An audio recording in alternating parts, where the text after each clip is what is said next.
अमरीकी सदर Donald Trump के 10% टैरिफ का नफाज। अमेरिका समेत दुनिया भर में ट्रंप की पॉलिसीज के खिलाफ एहतजाज।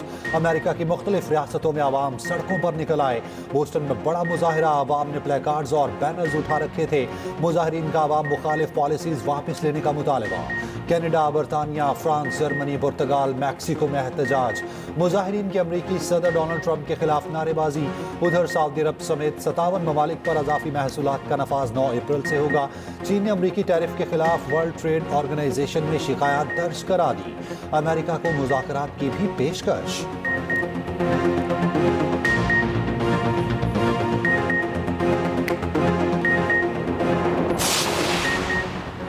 तहरीक इंसाफ केपी में इख्तलाफात। मरकजी क़यादत ने अली अमीन गंडापुर के बयानात का नोटिस ले लिया। पार्टी की सूबाई सुनेत अकबर का कहना है कि सियासी कमेटी मामले को जल्द हल कर लेगी। वज़ीर आला को हटाने की कोई बात नहीं। बानी पीटीआई ने अली अमीन गंडापुर को वज़ीर आला बनाया। वर्कर्स अली अमीन, असद कैसर या मेरे साथ नहीं, बानी से जुड़े हैं। पीटीआई पेशावर के सदर आतिफ खान का कहना है वज़ीर आला का मेरे साथ इख्तलाफ है तो सही है।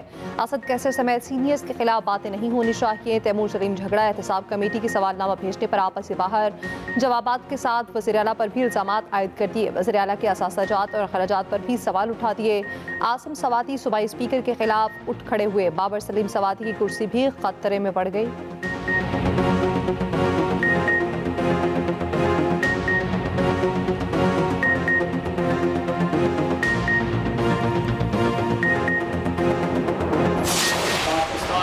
राहे पे खड़ा था, उसके हर तरफ जो है तबाही तबाही थी। पाकिस्तान दिवालिया हो जाएगा, पाकिस्तान जो है श्रीलंका बन जाएगा, ये सारी बातें जो है आम गुफ्तगू का मौजू बनी हुई थी। एक खंडरात थे जिनके ऊपर हमने इमारत तामीर करने की कोशिश शुरू की। कोई सोच नहीं सकता था कि इस मुल्क में बिजली सस्ती हो जाएगी। गुज़श्ता 4 सालों में जब पिछली हुकूमत थी जो नया पाकिस्तान बनाने का दावा करते थे, उनकी सियासत ये थी कि तू भी चोर थे, फलाना भी चोर थे, तू भी अंदर थे, तू भी अंदर, उन्हों भी फड़ो थे, उन्हों भी अंदर करो।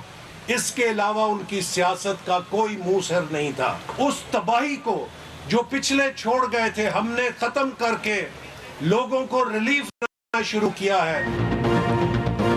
पीटीआई वाले एक दूसरे पर चोरी के इल्जामात लगा रहे हैं। वजीर दिफा ख्वाजा आसिफ का सियालकोट में तकरीब से खिताब। कहा, हुकूमत संभाली तो मुल्क में हर तरफ तबाही थी, मुल्क दिफालिया होने के करीब था। कहा जाता था पाकिस्तान श्रीलंका बन जाएगा। हमने खंडरात पर इमारत तामीर करना शुरू की। कोई सोच नहीं सकता था मुल्क में बिजली सस्ती होगी। वफाकी वजीर अहसन इकबाल ने कहा, मुखालिफिन ने नफरत की सियासत के सिवा कुछ नहीं किया। जो पाकिस्तान की तरक्की को इंतशार से रोकना चाहते हैं बुरी तरह नाकाम होंगे।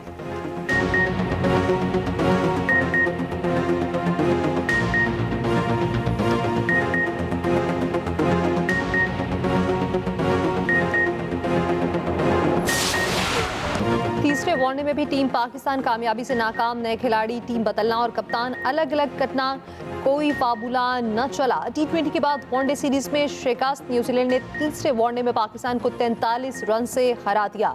3 मैचेस की सीरीज में वाइट वॉश कर दिया। 42 ओवर्स के मैच में न्यूजीलैंड ने 264 रन बनाए। कप्तान ब्रेसवेल 59 रन बनाकर टॉप स्कोरर रहे। जवाब में पाकिस्तानी टीम पर खौफ तारी रहा। प्ले ओवर में भी बिना विकेट गंवाए 36 रन बनाए। पूरी टीम 221 रन पर आउट। बाबर आजम 50 रन बनाकर नुमाया रहे। बेन सियट ने 5 खिलाड़ियों को आउट किया। पाकिस्तान को न्यूजीलैंड के खिलाफ T20 सीरीज में भी 4-1 से शिकस्त का सामना करना पड़ा। वनडे कप्तान मोहम्मद रिजवान कहते हैं, तनकीद करना सबका हक है, बहुत चीजें हैं जिनमें बेहतरी लाने की जरूरत है, मसले का सबको पता है।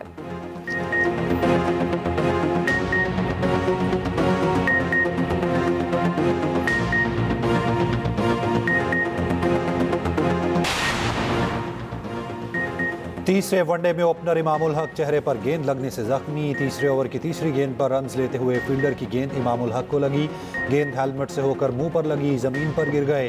कंकशन टेस्ट में फेल, रिटायर्ड हर्ट हो गए। उनकी जगह उस्मान खान ने बैटिंग की।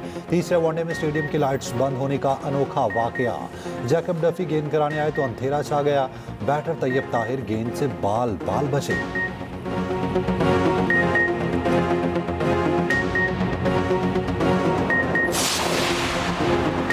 मैच के बाद स्टेडियम में अफगान शायकीन आपस से बाहर नासेबा अल्फाज का इस्तेमाल। खुशदिल शाह गुस्से में आ गए। पीसीबी का कहना है गैर मुल्की शायकीन ने क्रिकेटर्स के बारे में नासेबा अल्फाज कहे, जिस पर खुशदिल शाह गुस्से में आए। पाकिस्तान मुखालिफ आवाज़ें कसने पर खुशदिल ने अफगान शायकीन को मना किया।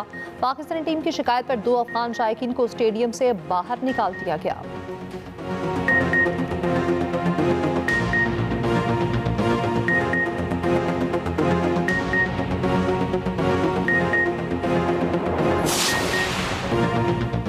गवर्नर सिंध का कराची में डंपर तले कुचले जाने वाले हर शख्स के अहले खाना को प्लॉट देने का ऐलान। यूसुफ गोट हामद डंपर हादसे के शिकार शहरी के अहले खाना से मुलाकात की।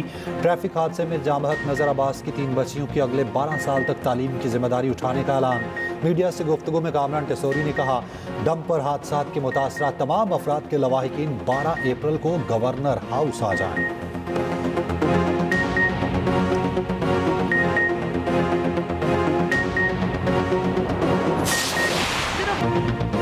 चौलिस्तान कैनाल्स मंसूबे पर सिंध में सिर्फ सियासत हो रही है। मंसूबे के सदर से मंजूरी दस्तयाब बेसी है, जिस पर उनके दस्तखत हैं। वज़ीर इत्तलात पंजाब अस्मा बुखारी का कहना है, बिलावल की बातों का जवाब नहीं देना चाहती। कैनाल्स मंसूबे का हल जलसों या मीडिया पर बयानबाजी से नहीं निकल सकता। हमारी कोई लड़ाई नहीं, मगर वो गोलाबारी कर रहे हैं।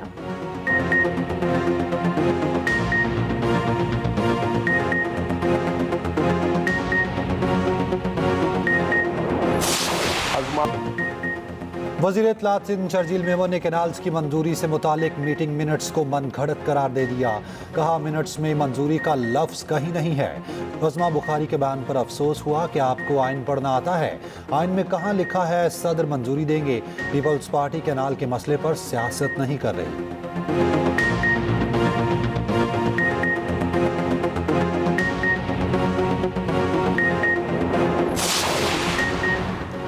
सदर मुमलिकत आसिफ अली जरदारी की तबीयत में मजीद बेहतरी। 1-2 दिन में अस्पताल से डिस्चार्ज हो जाएंगे। ज़ाती मुआलिज डॉक्टर आसिम का कहना है उनकी तबीयत बेहतर हो रही। सदर बिल्कुल ठीक हैं, कयास आराइयाँ बंद होनी चाहिए।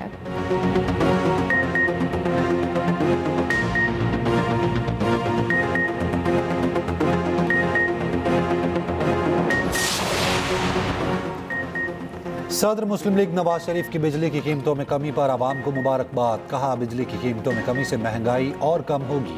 माशी बेहतरी से आम आदमी की जिंदगी में बेहतरी आ रही है। हुकूमत मिडिल क्लास की जिंदगी में आसानी के लिए पूरी कोशिश कर रही है। हुकूमत की मुसलसल कोशिशों से महंगाई का खात्मा मुमकिन होगा।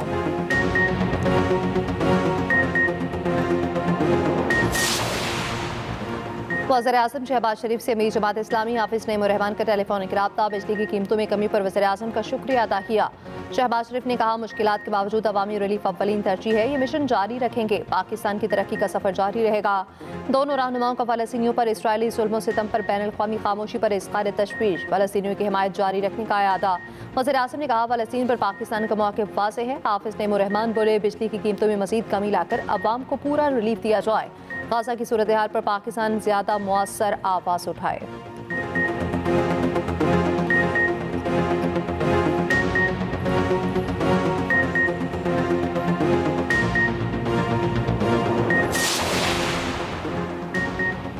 वज़ीर ख़जाना मोहम्मद औरंगज़ेब की रवा माली साल माशी तरक्की की शरह 3% रहने की पेशगोई। शरह सूद में मज़ीद कमी के लिए पुरुमीद। कहा, मुल्क में माशी इस्तेहकाम आ चुका। सीमेंट और ऑटोमोबाइल सेक्टर की ग्रोथ बढ़ी। टैक्स रेवेन्यू में इजाफा हुआ। अमरीकी टैरिफ पर बात करने के लिए वज़ीर आज़म की मंजूरी से वफ्द अमेरिका जाएगा। वज़ीर आज़म ने अमरीकी टैरिफ के मामले पर 2 कमेटियाँ बनाई।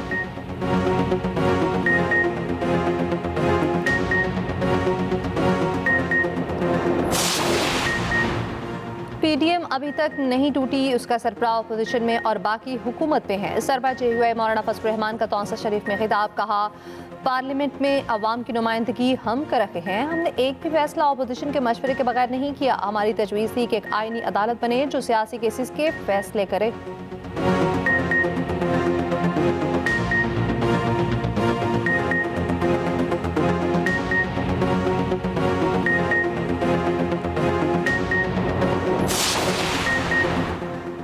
बलोचिस्तान हुकूमत सियासी मुज़ाकरात के जरिए मामला हल करना चाहती है। अब भी सब्र व तहम्मुल का मुजाहिरा कर रहे हैं। तर्जुमान सूबाई हुकूमत शाहिद रिंद की प्रेस कॉन्फ्रेंस। कहा, कोयटा में दफ़ा 144 नाफिज है।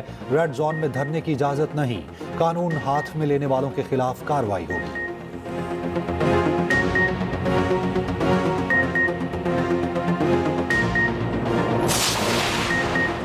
मस्तूंग में बलोचिस्तान नेशनल पार्टी का धरना 10 रोज से जारी। धरने में सरदार अख्तर मेंगल, BNP क़यादत, सियासी कबायली रहनुमा शरीक।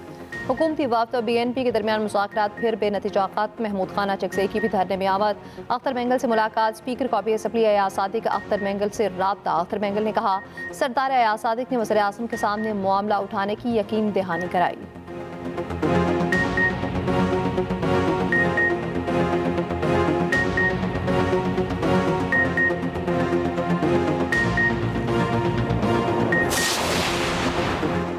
वज़ीर आला मरियम नवाज ने पंजाब भर में नए सहूलत बाजार कायम करने की मंजूरी दे दी। सहूलत बाजारों के क़याम का जामे प्लान भी तलब। वज़ीर आला मरियम नवाज कहती हैं, सहूलत बाजार के क़याम का मकसद कमज़ोर और मुतवस्सत तबके को अशियाए खुरोनोश कम नर्ख पर फराहम करना है।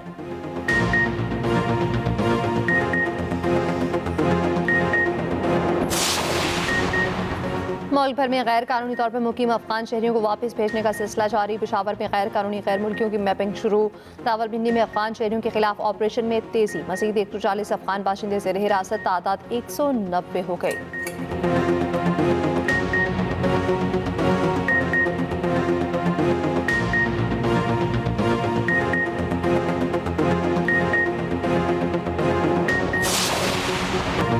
पाकिस्तान के ताकतवर तरीन इंसान ने सबको हैरान कर दिया। डेराजात फेस्टिवल में ताकत का भरपूर मुजाहिरा। दोनों हाथों से चलते ट्रैक्टर को रोका। फेस्टिवल में सकाफत, खेल, रिवायती मौसीकी, तफरीह सरगर्मियाँ। डेरा इस्माइल खान के कलाची स्टेडियम में 4 रोज तक रिवायती मेला जारी रहेगा।